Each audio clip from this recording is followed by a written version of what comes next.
하나님 말씀 받도록 하겠습니다. 구약성경 하박국서 2장 1절로 4절 말씀까지 함께 받겠습니다. 전성경으로 구약성경 1303쪽에 있습니다. 하나님의 말씀 하박국 2장 1절로 4절 말씀까지 우리 한 목소리로 함께 받겠습니다. 내가 내 파수하는 곳에 서며 성루에 서리라. 그가 내게 무엇이라 말씀하실는지 기다리고 바라보며 나의 질문에 대하여 어떻게 대답하실는지 보리라 하였더니 여호와께서 내게 대답하여 이르시되 너는 이 묵시를 기록하여 판에 명백히 새기되 달려가면서도 읽을 수 있게 하라. 이 묵시는 정한 때가 있나니 그 종말이 속히 이르겠고 결코 거짓되지 아니하리라. 비록 더딜지라도 기다리라. 지체되지 않고 반드시 응하리라. 보라, 그의 마음은 교만하며 그 속에서 정직하지 못하나 의인은 그의 믿음으로 말미암아 살리라. 아멘. 이 시간 호산나 찬양대 가님께 찬양 드리신 후에 담임 목사님 나오셔서 신명기 언약은 취소되었는가 라는 제목으로 생명의 말씀 주시겠습니다.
할렐루야.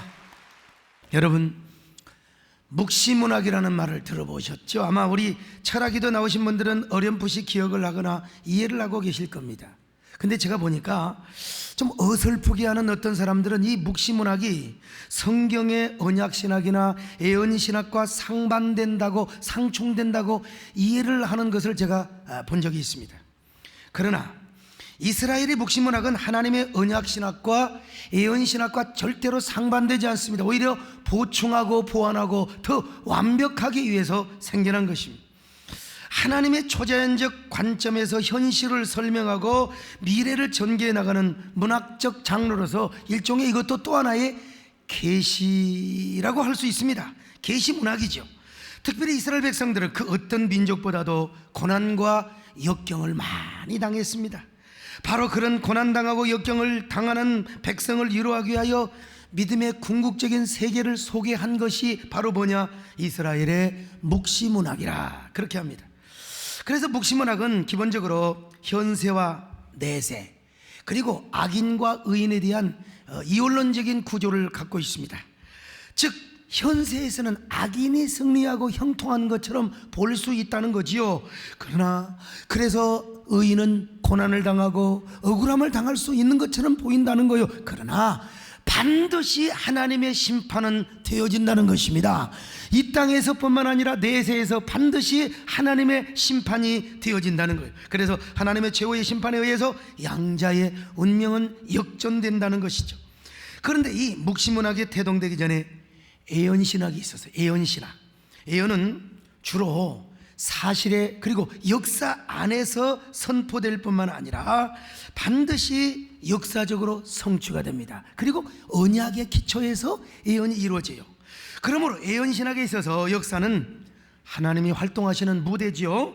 하나님의 애언이란 왜 그렇습니까? 하나님의 애언이란 역사 안에서 선포됩니다. 그리고 또 역사를 통해서 이루어져 가요. 따라서 하나님 또한 역사의 무대에서 활동하는, 하나님이 괜히 인간의 역사를 떠나서 그냥 저기 무슨 하늘에서 자기들끼리 역사하는 게 아니라 역사 안에 개입하시고 역사 안에 오셔서 말씀을 전하시고 그것이 언약이 되고 예언이 되어서 그 예언은 어떻게 이루어집니까? 반드시 역사를 통해서 성취가 됩니다. 여러분의 삶 속에서 하나님의 축복은 이루어집니다. 하나님의 언약은 반드시 여러분의 삶 속에서 이루어짐을 믿으시기 바랍니다. 그러니까 우리 하나님은 뭐요? 역사의 무대에서 활동하시는 분이죠. 따라서 예언신학은 언약신학의 토대 위에서 세워졌습니다.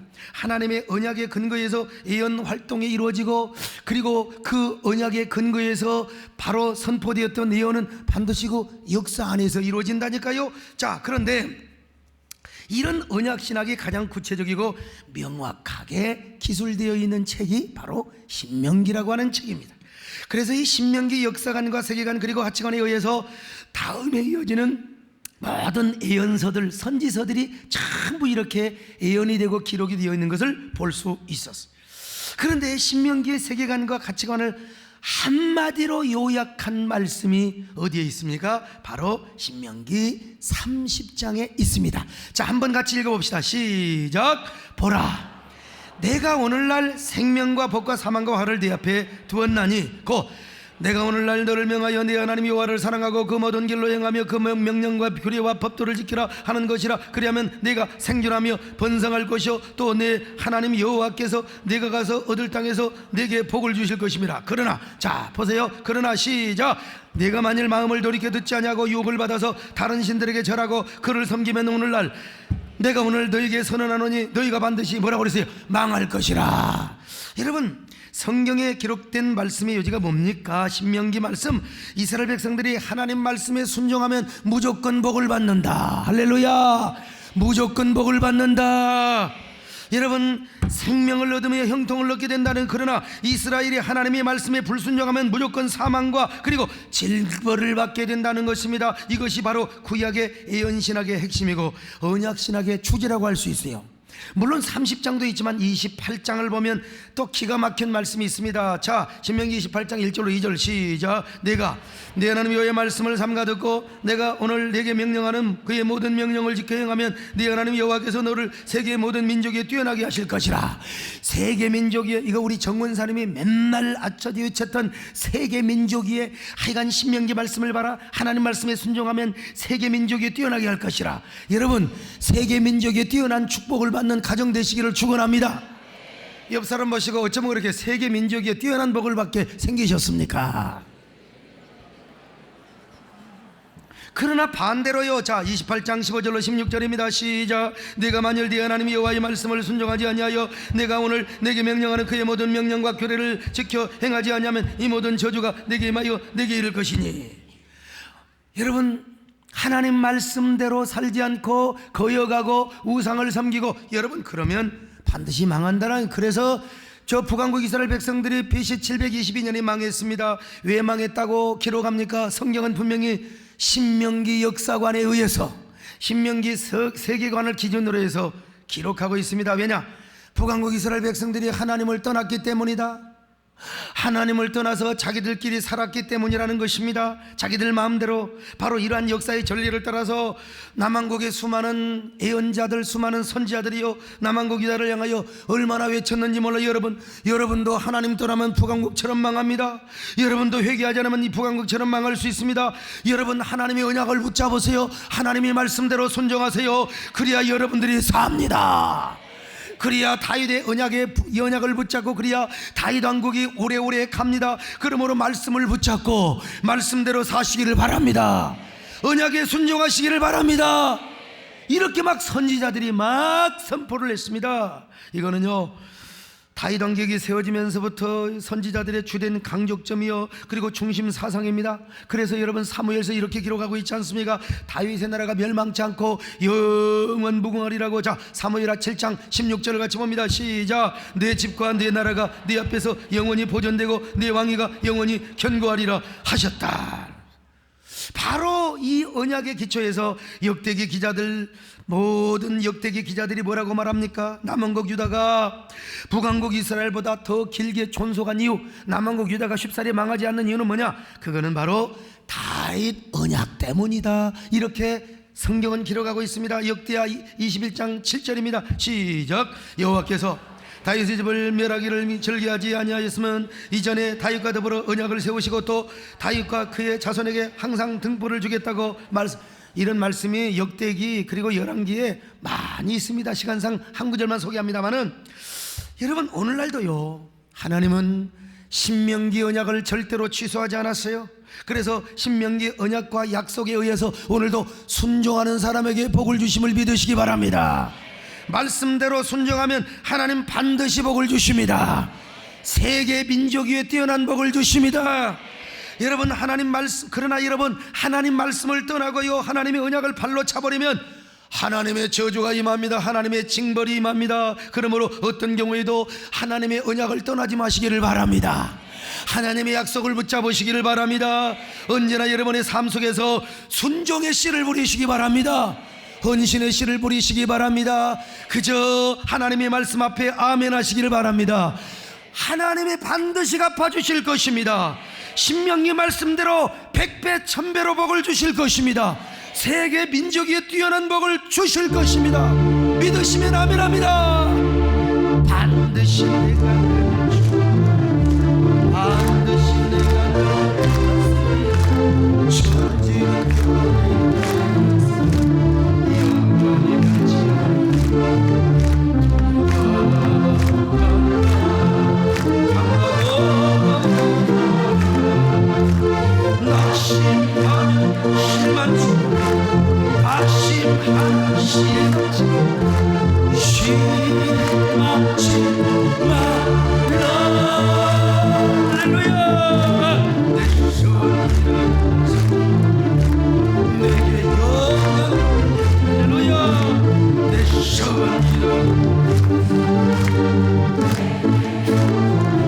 오늘 여러분, 이렇게 기쁨으로 박수치며 찬양만 하지 마시고 어려움이 오고 이해할 수 없는 일이 오고 진짜 모순적인 사건이 발생해도 끝까지 하나님을 믿으시기 바랍니다. 말씀을 믿으시기 바랍니다. 그런데 이렇게 이제 하나님 말씀을 믿고 딱 이스라엘 백성들이 살아가는데 한 번은 남한국 유다 백성들에 의해서 그들이 바라보니까 신명기 신학과 세계관 가지고 역사관을 가지고 도저히 이해할 수 없는 사건이 하나 발생했어요. 어쩌면 이럴 수가 있느냐 이거요. 요시야라는 아주 훌륭한 왕이 있는데요, 그는 여호와 보시기에 정말로 훌륭했어요. 아름다웠습니다. 선했습니다. 그런데 그가요, 세상에 전쟁터에 나가서 그냥 어떻게 억울하게 죽어버렸네요. 그래서 의안이 벙벙했어요. 그는 왕이 되자마자 하나님의 성전을 청결케 하는 일부터 있습니다. 그 요시야의 할아버지 므낫세가 너무너무 극악무도한 왕이었거든요. 하늘의 일월 성신을 섬기고 온갖 우상을 다 섬기며 세상에 이방 신상을 하나님의 성전에다가 갖다가, 그리고 하나님의 성전에서 이방 신상을 섬기며 어떻게 한 줄 아십니까? 아이고 그냥 이방 신에게 제사를 드리고 말이요. 이런 왕이 어디가 있느냐 이 말이요. 자기 장자 자기 아들을 이방신에게 인신제사를 드렸다. 열왕기하 21장 4절로 6절입니다 시작. 여호와께서 전에 이르시기를 내가 내 이름을 예루살렘에 두리라 하신 여호와의 성전에 제단들을 쌓고 또 여호와의 성전 두 마당에 하늘의 일월 성신을 위하여 제단을 쌓고 또 자기의 아들을 불 가운데로 지나가게 하여 점치며 사수를 행하며.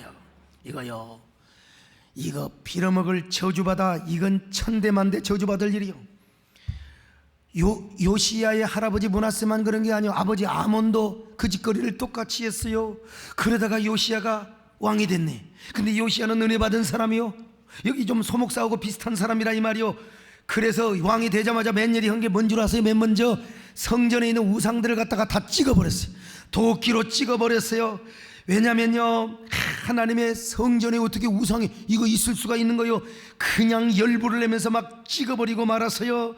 한마디로 성전 청결자가 버렸습니다. 그런데 요시야는 성전 청결 작업을 하던 중에 뭘 발견했냐? 하나님의 성전에서 율법책을 발견했어요. 근데 그 율법책이 기가 막히게 하나님의 섭리입니다. 이게 모세 신명기 두루마리였습니다.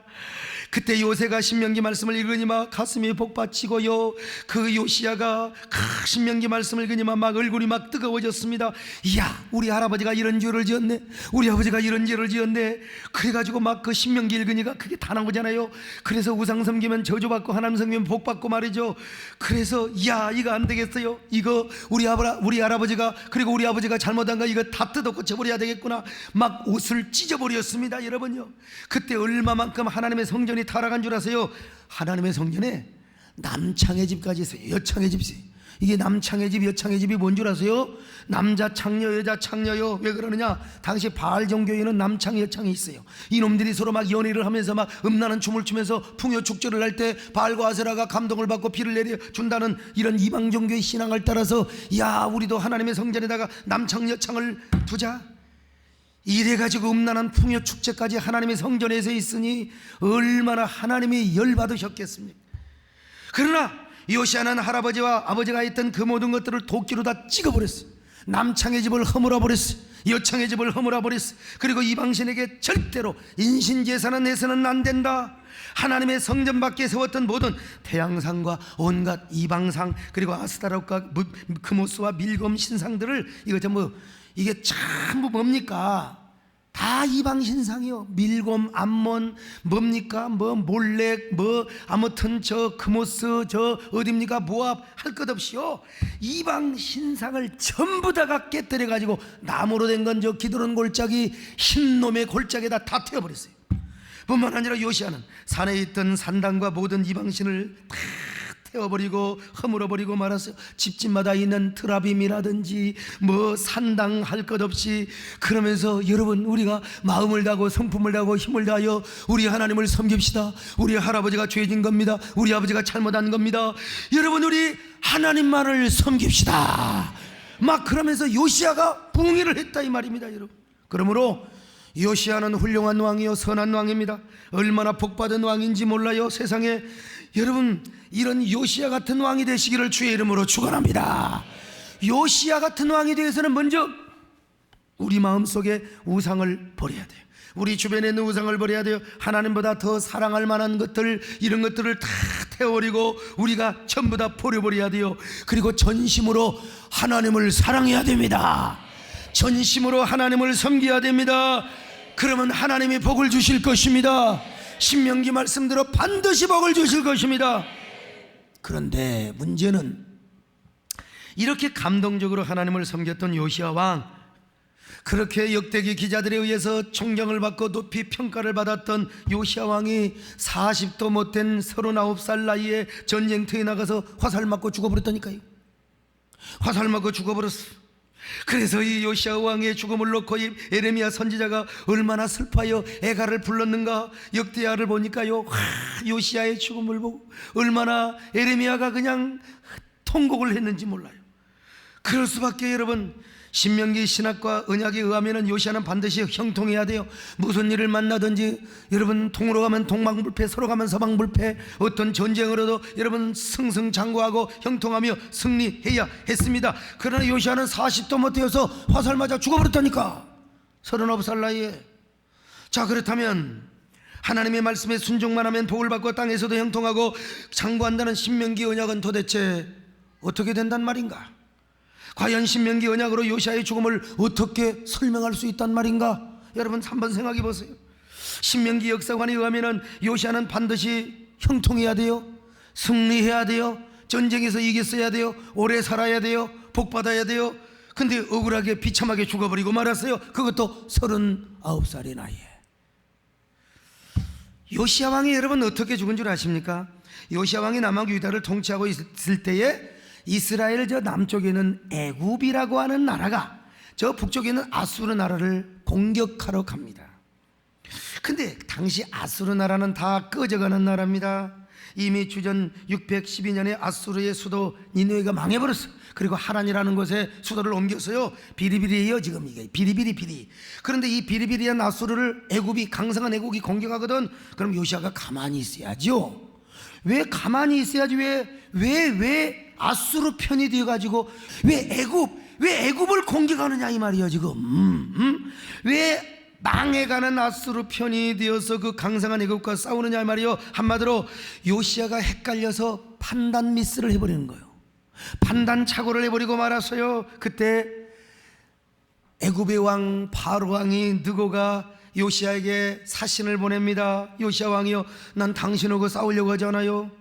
나는 당신의 원수가 아니요, 나는 지금 아수르를 망하게 하려고 하니까 제발 내 앞에서 비켜주시오.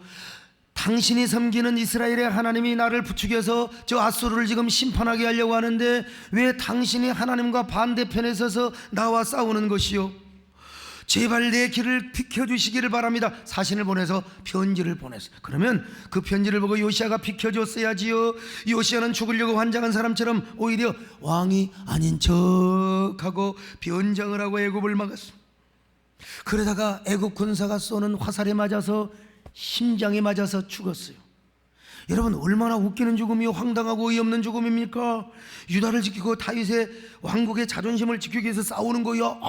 그 백성들에게 존경받고 순교를 하고 순직을 했다고 하죠. 괜히 남이 싸움에 말려 들어가지고 죽음을 당했으니 황당한 죽음이요, 이걸 개죽음이라고 하는 거요. 그러니 이 요시야 왕의 죽음 때문에 당시 남한국 유다 사람들은 얼마나 절망을 했는지 몰라요. 절망. 이거 참 하나님이 요시야 왕을 지켜줘야 될 거 아니겠는가? 비록 요시야가 헷갈려서 판단을 잘못해서 전쟁에 잘못 끼어들었다 할지라도 하나님이 어떻게든지 하나님이 지켜줘야 될 거 아니냐, 이거 여러분 당연히 당대를 살아가는 의인들은 그런 생각을 안 할 수가 없지요. 나부터도 그런 생각을 할 수밖에. 어떻게 그렇게 선한 왕이 어이없이 죽을 수 있단 말인가? 물론 성경은 분명히 그 대답도 하고 있습니다. 왜 요시야가 죽었는가? 왜 그렇게 빨리 죽었는가? 이유는 신명기 역사관, 신명기의 세계관을 기준으로 해서 분명히 가르쳐 주었습니다. 이유가 뭐냐? 아무리 요시야가 하나님의 말씀에 순종하고 하나님께 헌신했다 할지라도 그것이 므낫세의 죄악을 없이 할 만큼의 선행이 못 되었다는 겁니다.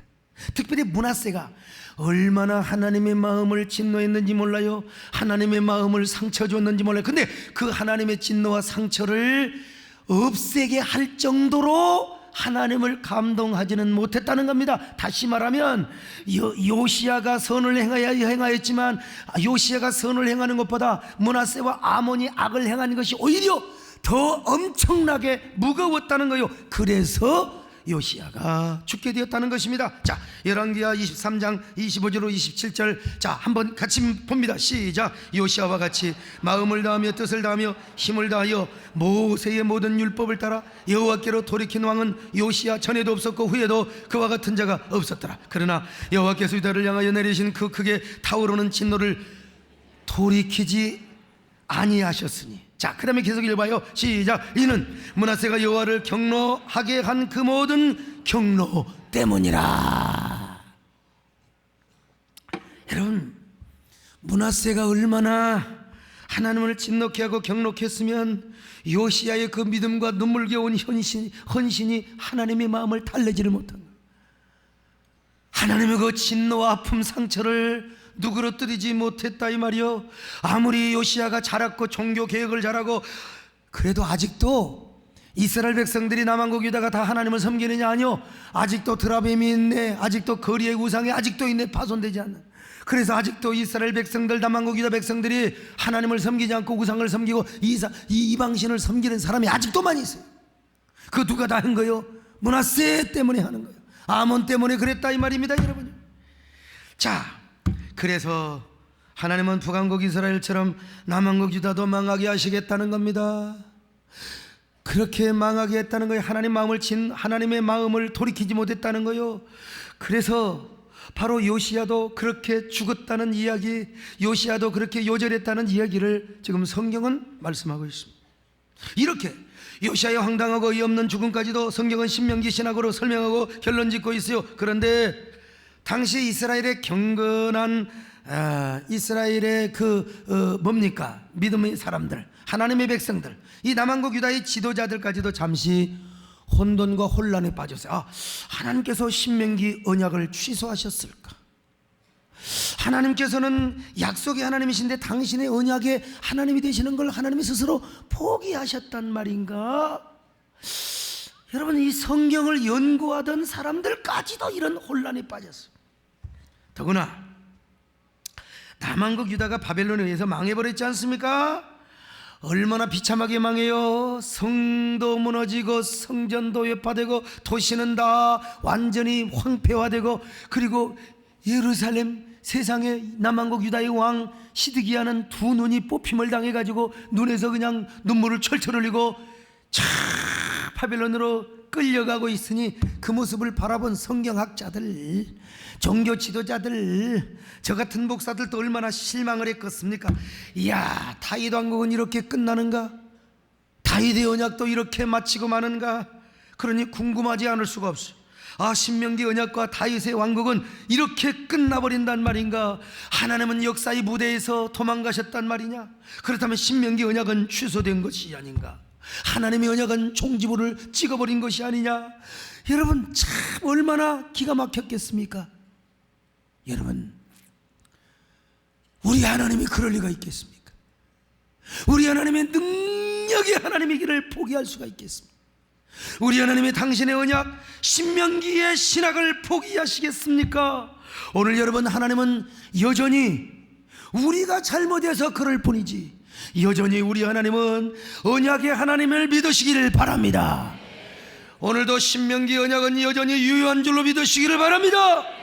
하나님을 전심으로 섬기는 자에게 복을 주시고 하나님께 대응하거나 대적하는 자에게는 벌 주시고 보응하시는 하나님, 이 하나님을 믿으시면 아멘합니다. 그래서 그들이 잠시 하나님의 언약을 의심하고 잠시 하나님의 신명기 언약이 취소되었는가 혼란에 빠졌지만, 아니요, 우리 하나님은 여전히 살아계신다. 우리 하나님은 여전히 언약의 하나님이시다. 이런 신앙에 의해서 생겨난 것이 바로 이스라엘의 묵시문항이었단 말입니다. 여러분, 오늘 설교가 대단히 수준 높지만 수준이 높으면서도 여러분 설교가 굉장히 쉬워요. 그래서 여러분들이 또 워낙 잘 알아듣는 은사가 있어서요, 수준이 높은 성도들이요, 옆 사람 보고 인사 좀 하세요. 어쩜 그렇게 수준이 높게 생기셨습니까?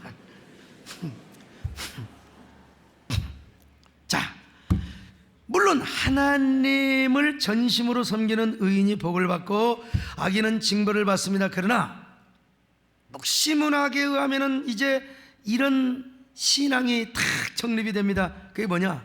때로는 현실에서 악인이 승리를 하고 의인이 고난을 받을 때가 있는 것처럼 보인다, 이 말입니다. 그러나 우리 하나님은 이 땅에서뿐만 아니라 최후의 심판대에서 이 양자의 운명이 완전히 역전이 되게 된다는 겁니다. 이 땅에서 고난을 당하고 이 땅에서 억울함을 당하고 핍박을 당한 사람, 천국에서 해같이 빛나는 영광으로 하나님이 반드시 보상하여 주십니다.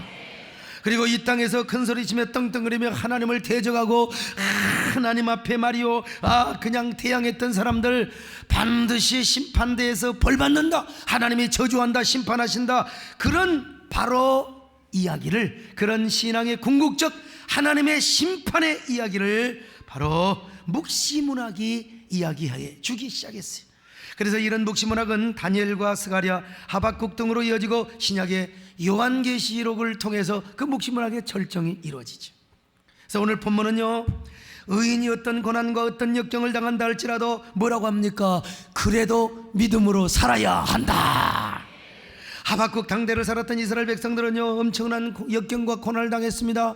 악인들이 잘 되는 걸 보고요, 더더구나 갈대아 저 바벨론 사람들을 통하여 남왕국 유다 백성들을 심판한다, 이거 여러분 말이나 되는 소리요. 그래서 하박국 선지자도 하나님 앞에 항변하는 거요. 저 성문의 밤낮을 맞고 하나님 앞에 물어보는 거요. 하나님 도대체 왜 이렇습니까? 왜 이렇게 악인들이 형통합니까? 의인들이 고난을 받습니까? 말이요. 이런 상황에서 하나님이 하박국에게 묵시를 주는 거예요.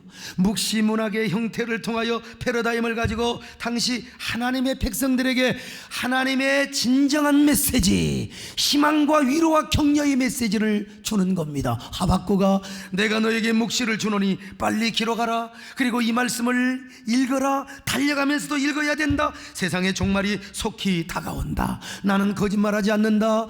반드시 종말이 다가오리라. 이 말이 뭐요? 나는 반드시 심판하시는 하나님이다. 그런데 이렇게 심판을 하고 종말이 다가온다고 해도 악인들은 그걸 모르고 마음이 교만하고 제멋대로 살게 될 것이다. 그러나 나를 사랑하는 사람은 어떻게 사는 줄 아느냐? 정말로 나를 진정으로 섬기는 의인은 어떻게 사는 줄 아느냐? 믿음으로 살아야 할 것이다. 할렐루야. 이거 우리가 너무나 잘 알지 않습니까? 하박국 2장 4절입니다 시작. 보라, 그의 마음은 교만하며 그 속에서 정직하지 못하나 의인은 그의 믿음으로 말미암아 살리라. 믿음으로 말미암아 살리라. 믿음으로 살리라. 믿음으로 살아야 된다. 그럴수록 믿음으로 살아라. 여러분, 하박국의 메시지가 뭡니까? 현세의 형통만이 축복이 아니라는 거요, 때로는 믿음의 사람에게 고난도 축복이 될 수 있다는 것입니다. 왜 그러느냐? 그 고난이 우리의 믿음을 단련하고 성숙시켜주기 때문이라는 것입니다. 그러니까 여러분, 하나님의 언약과 축복을 땅으로만 국한시키지 말고 신령한 것으로 국한시키자.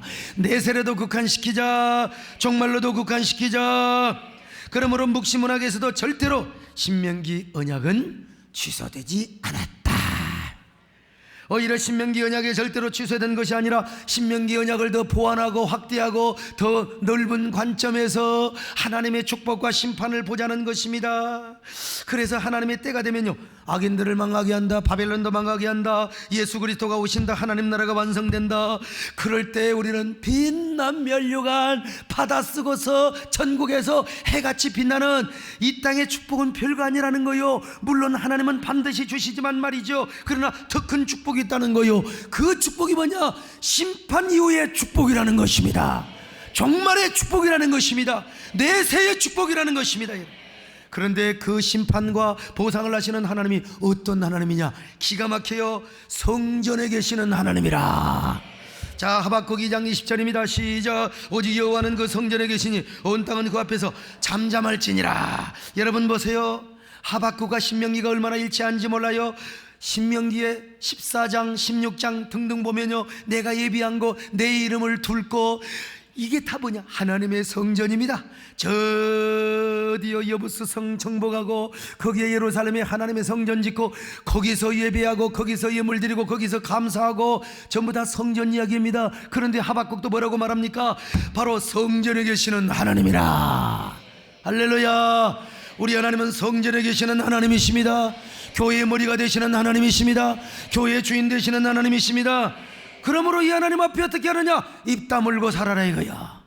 절대로 잔소리 말라, 푸념하지 말라, 원망하지 말라, 짜증내지 말라. 왜 짜증을 내냐 이거요? 짜증을 내어서 무엇하느냐 이거요? 믿음으로 살아라 이거요.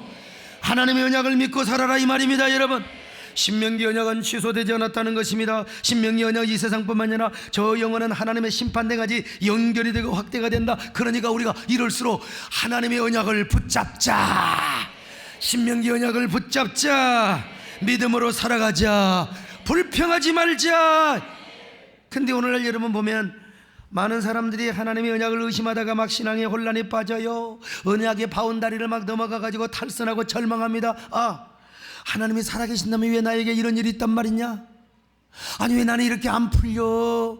왜 이렇게 나는 고난뿐이야? 분명히 나는 기도하고 언약의 하나님께 내가 눈물로 씨를 뿌리고 헌신하고 내가 순종했는데, 아, 나 이렇게 열심히 전도하고 목사님 전도한다면 복 준다고 했는데 왜 이렇게?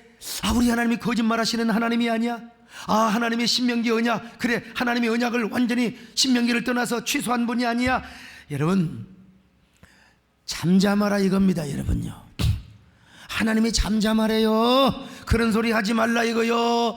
우리 하나님은 거짓말하는 분이 아니라는 거요. 여러분, 우리 하나님은 절대로 약속을 취소한 분이 아니라는 거요. 어떤 경우도 하나님의 약속은 취소되지 않았다는 사실, 여러분, 우리 하나님은 만홀히 여김을 받지 않습니다. 하나님은 거짓말하지 않습니다. 업신여김을 받지 않습니다. 실현하지도 않으시고 시건하지도 않으시고 거짓말하지도 않으신 하나님이요. 그러므로 여러분, 우리의 삶이 힘들다고 생각하세요. 그럴수록 하나님께 더 가까이 나오시기를 바랍니다. 삶이 어려우면 어려울수록 하나님 앞에 언약 관계를 더 돈독히 하시기를 바랍니다.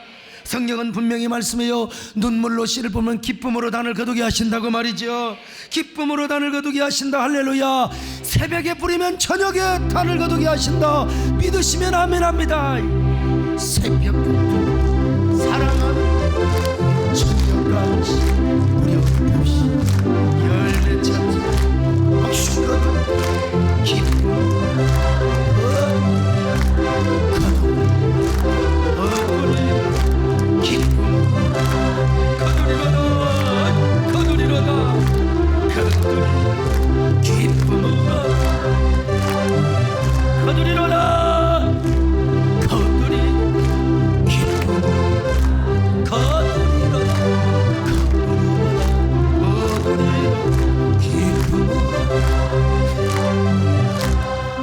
조건이 있어요.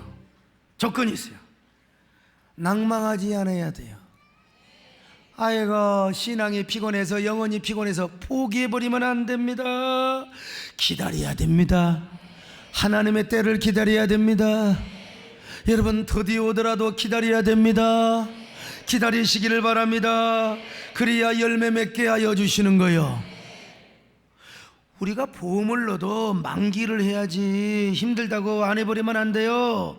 여기 보험하신 분들이 있잖아요. 우리 저축을 할 때도요, 힘들다고 안 해버리면 안 돼요. 끝까지 기다리시기를 바랍니다.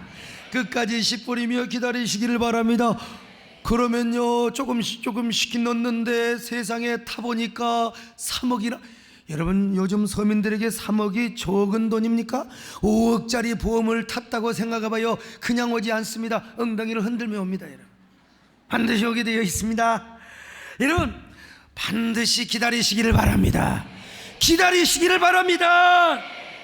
갈라디아 6장 9절을 봐요. 시작. 우리가 선을 행하되 낙심하지 말지니 포기하지 않으면 때가 이르매. 선을 행하다 낙심하지 말래요. 교회 좀 봉사하고 말이야, 전도하고 뭐 열심히 헌금하고 순종하고 하다가 낙심하지 말라는 거요. 포기하지 말라는 거요. 때가 이르면 거두리라. 때가 이르면 거두리라. 여러분, 힘들수록 하나님을 더 붙잡읍시다. 힘들수록 언약주를 붙잡읍시다. 말씀에 의지하여 깊은 곳에 그물을 대들 수 있기를 바랍니다. 하나님의 밭에다가 뿌리시기를 바랍니다. 천국에다가 저축하시기를 바랍니다. 여러분의 미래를 위하여, 자녀를 위하여, 여러분의 가정과 생업층을 위하여 믿음으로 충성의 씨를 뿌리시기를 바랍니다. 헌신의 꽃 씨를 뿌리시기 바랍니다. 하나님은 죽지 않았습니다. 당신의 언약을 포기하지도 않았습니다. 당신의 언약을 취소하지도 않았습니다. 여러분, 하나님을 더 신뢰하십시다. 하나님께 더 순종하며 헌신하십시다. 그런 저와 여러분 되시기를 주의 이름으로 축원합니다. 하나님 아버지 고맙습니다. 우리가 하나님을 신뢰하고 더 순종하게 하여 주옵소서. 순종하며 신뢰하게 하여 주시옵소서. 하나님의 언약은 취소되지 않았음을 확실하게 믿사옵고 예수님의 이름으로 기도드리옵나이다. 아멘.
안녕하세요. 16교구 박지연 집사입니다. 7살이 되도록 한글을 떼지 못하는 아이, 글을 읽고 쓰지도 못하는 큰아이의 학습 장애는 오랫동안 제 마음을 괴롭게 했습니다. 좋다는 사교육과 프로그램을 총동원해 봐도 아무런 소용이 없었습니다. 제가 마지막으로 할 수 있었던 것은 아이를 위해 새벽 기도에 나가 하나님 앞에 무릎을 꿇는 것이었습니다. 아이를 불쌍히 여겨달라고 도와달라고 그렇게 새벽 기도를 마치고 돌아오는 길에 문득 얼마 전에 읽은 칼럼 하나가 생각났습니다. 그렇게 칼럼을 쓰신 의사분의 클리닉으로 찾아가 뜻밖의 제안을 받게 되었습니다. EBS 생방송 60분 부모라는 프로그램에 출연 중인데 다음 주제가 난독증이라는 것이었습니다. 본인이 생각하기에 우리 아이가 딱이라고 생각되어 방송을 같이 하자는 것이었습니다. 순간 망설여졌습니다. 아이에게 오히려 해가 되지 않을까 싶어서였습니다. 평소 레고를 좋아하고 과학적인 현상에 대한 궁금증이 많았던 아이를 위해 어려운 결정을 하고 생방송에 나가게 되었습니다.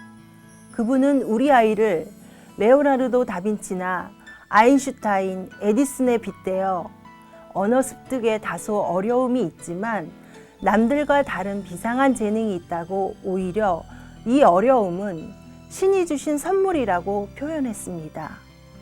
이 일을 통해 역전의 하나님의 역설적인 은혜를 깨달았습니다. 부모인 나는 아이의 모든 것을 알지 못하지만 하나님께서는 당신의 목적과 계획 아래 인간을 창조하셨다는 것을 아이에게 말해 주었습니다. 그동안 위축되어 있던 아이가 변하기 시작했습니다. 자신에 대해 새롭게 인식하게 되자 아이는 자존감이 높아졌고 하나님을 의지하는 아이가 되었습니다. 그리고 과학자라는 꿈을 꾸게 되었습니다. 작년 이를 위해 신년 축복송의 5가지 기도 제목에 아이가 원하는 대학 과학영재교육원에 입학을 적었습니다. 하지만 작년 초등부 모집에서 떨어졌습니다. 그런데 아이는 절망하지 않고 내년에 다시 도전하겠다고 했었습니다. 그래서 올해 신년 축복송의 5가지 기도 제목에 같은 기도 제목을 적었습니다. 그리고 11월에 원서를 쓰고 면접을 앞두게 되었습니다. 담임 목사님의 예수님의 기적 시리즈 철야 말씀을 듣다가 이 일을 위해선 하나님의 기적이 필요하다는 것을 깨달았습니다. 그래서 아이에게도 하나님께서 기적을 베풀어 주시기를 기도하자고 했습니다. 그리고 주변에도 기적이 일어나기를 기도해 달라고 했습니다. 그런데 그즈음 아이에게는 어려운 시험이 생겼습니다. 친구들과 함께 나가는 농구대회가 주일에 열리는 것이었습니다. 갈등하는 아이에게 저는 지금 우리가 기도 제목이 있어서 하나님께 도와달라고 기도하면서 주일 예배보다 내가 좋아하는 일을 우선하면 그것은 하나님을 왕으로 모시는 일이 아니라고 얘기해 주었습니다. 아이는 예배를 택했고 친구들은 농구대회에서 우승을 하고 트로피와 메달을 타왔습니다. 아이가 혹여 원망할까 염려했지만 아이는 오히려 담대했습니다. 그런데 일주일 뒤 기적이 일어났습니다. 그토록 원하던 대학 교육원에 최종 합격한 것입니다. 하나님이 주시는 트로피와 메달 같았습니다. 올해 하나님이 미디안과 그의 모든 진영을 그의 손에 넘겨주셨느니라 라고 주신 아이의 약속의 말씀은 기적이 되어 역사하셨습니다. 그리고 이 모든 것이 하나님께서 아이를 위해 힘써 일하셨다는 것을 보여주셨습니다. 하나님께서는 약속의 말씀을 붙잡고 기도와 헌신으로 나의 삶을 드릴 때에 나의 자녀들을 만나주시고 언약의 성취를 이루게 하시는 분이십니다. 다가올 2015년에도 약속의 말씀을 통해 언약을 주시고 이루실 하나님을 찬양합니다. 감사합니다.